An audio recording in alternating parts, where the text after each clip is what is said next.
kartu su žvejybos metodų tobulėjimu nuolat. Tobulėja ir juos aptarnaujančių priedų asortimentas. Na, dabar tik pagalvokime, kiek daug priedų turi šiuolaikinė karpinė galinė įranga. Akivaizdu, kad reikia pavadėlinio valo, mažo suktuko, didelio suktuko, krimpo replės, krimpas ir čia aš dar tik šokinėju tarp minčių ir paminėjau tik keletą priedų, nors gerai surinkta. Galinė įranga gali susidėti net iš 10-12 dalių bei tam reikalingų specialių įrankių ir priemonių. Na, o jei norime tai daryti greitai ir efektyviai, tuomet būtina turėti tokią laikymo dėžutę, kurioje viską rasčiau.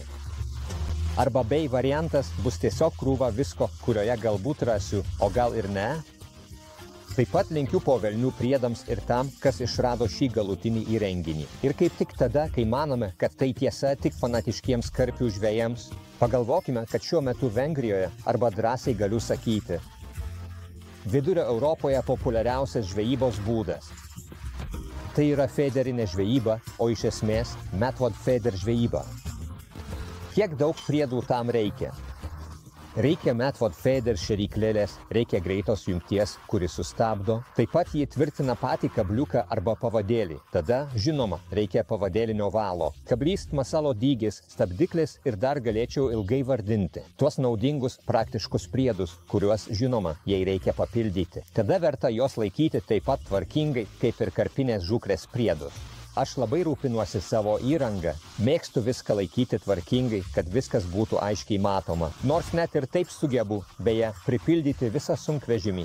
Jei vykstame į ilgesnę žūklės kelionę, bet svarbu, kad iš karto žinotume, kur reikia ieškoti, nesvarbu, kur tie įrankiai yra padėti, kur juos galima rasti. Ir žinoma, čia taip pat buvo tik laiko klausimas, kada surasiu gamintoją. Kada surasiu tokius produktus, kurie, pasakysiu tiesiai šviesiai, yra verti to, kad galėtų būti parduodami Haldor prekės ženklu. Labai didžiuojuosi, kad pagaliau atėjo ir ši akimirka, kai galiu pasakyti, kad aukštos kokybės praktiškus tiek feder žvejus, tiek karpių žvejus vienodai aptarnaujančius laikymo dėžutes. Ir pavadėlių dėžutes galėjome integruoti į Haldor prekės ženklą ir pateikti į rinką. Mūsų asortimente iš viso yra 9 skirtingų rūšių. Dėžutės, iš kurių 5 skirtos feder žvejybai, o 4 karpių žvejybai. Kai galutinai nusprendžiau dėl asortimento ir sudariau produktų paletę, man labai svarbu buvo, kad būtų tokių pavadėlių dėžučių, kurios visapusiškai atitiktų method, bei ilgų pavadėlių feder žvejybos poreikius. Štai ir pirmoji praktiška pavadėlių dėžutė, kuri užtikrina ir tradicinį pavadėlių tvirtinimą su smeigtukais, tinkančią įvairaus ilgio pavadėliams. Bet šalia yra ir magnetinė kopetėlė, kurią galima išimti. Bet ją lengvai galima vėl įdėti atgal, užfiksuoti ir ji stabiliai laikosi vietoje.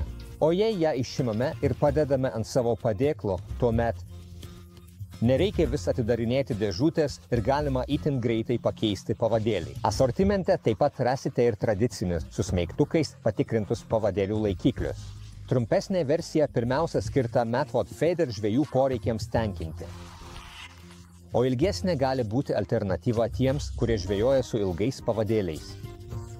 Žinoma, prie kiekvieno yra ir specialios žymėjimo etiketės, tai tokios lipnios mažos etiketės, kurias galima priklijuoti dėžutės viduje ant šios vietos ir užrašyti pavadėlių ilgį, skersmenį bei visus svarbius parametrus.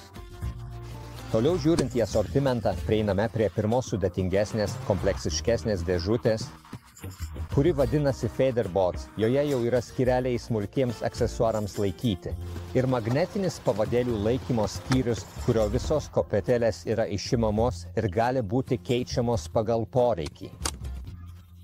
Feder dėžučių asortimento viršūnė – didelė dėžė, vadinama Feder Pro Bots, į kurią jau galima sudėti pavadėlių valus, feder šėryklėlės ir visus reikalingus priedus, kas yra būtina feder žvejybai.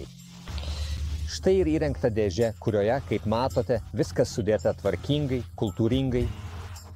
Aiškiai ir patogiai galima rasti visus reikalingus reikmenis, kurie visiškai atitinka tiek feder, tiek method feder žvejybos poreikius.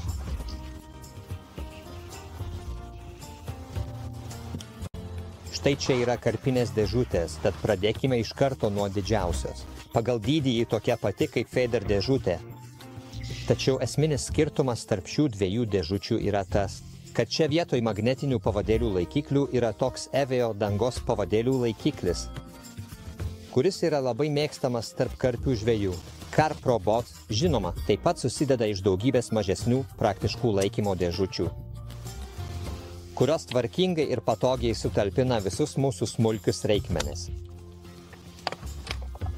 Matyti, kokios jos kokybiškos, gražiai pagamintos ir malonios liesti. Dėžutės tikrai leidžia dar patogiai laikyti visus reikmenis, be to, kuriuos naudojame karpių žvejyboje. Šią dėžutę taip pat galima suskirstyti pagal poreikį. Skyrelius galime susidėlioti patys, pasirinkdami, kokio dydžio jie bus. Arba jei norime įdėti didesnių daiktų, šias pertvaras galime tiesiog išimti. Pažiūrėkime, kaip visa tai atrodo, kai viskas sudėta.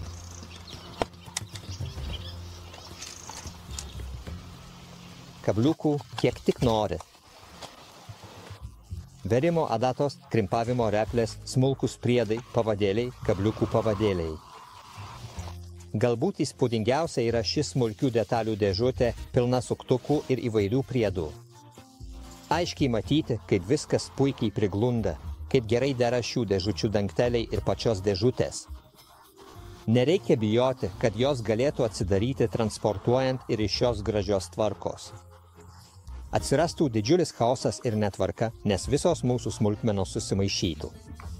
Be to, ši praktiška dėžutė turi dar ir apatinį paslėptą skyrelį. Tad turi, tiksliau, ne vieną, o 2 skyrelius, į kuriuos aš sudėjau guminius kūgelius. Čia yra mažesnio dydžio dėžutė, vadinama Tactile Bot, specialiai smulkių detalių.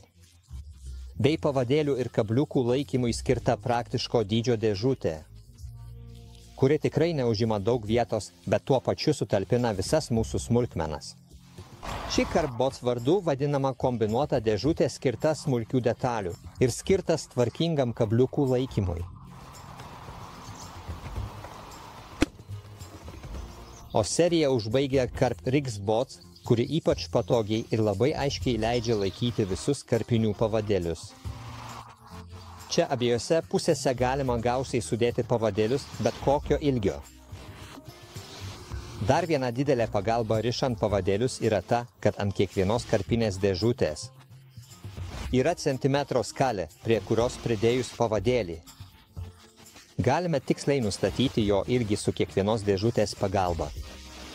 Šiuos čia matomus produktus rasite Haldor žūklės portalo, internetinėje parduotuvėje ir pas mūsų partnerius perpardavėjus. Mūsų internetinėje parduotuvėje be tikslių aprašymų kiekvienas produktas turi ir išpakavimo vaizdo įrašą, kuriame detaliai parodoma, ką tiksliai rasite kiekvienoje dėžutėje.